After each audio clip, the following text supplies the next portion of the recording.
Телефонът не взима времето ти, взима ти вниманието. Проблемът не е колко време стоиш на телефона, а колко от живота ти минава без да го усетиш.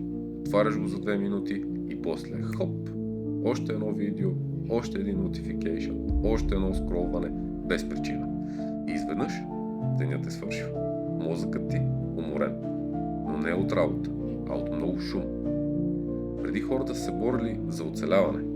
Днес се борят за внимание. Всички около теб искат едно. Да не останеш насаме с мислите си. Защото човек, който мисли ясно, започва да вижда какво губи. Време, фокус, спокойствие, посока и най-страшното.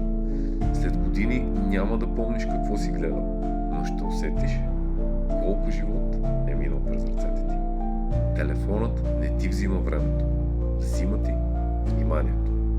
А където отива вниманието ти, там отива и живота ти.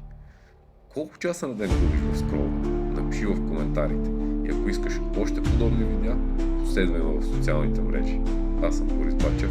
Споделете това видео. Чао и до скоро!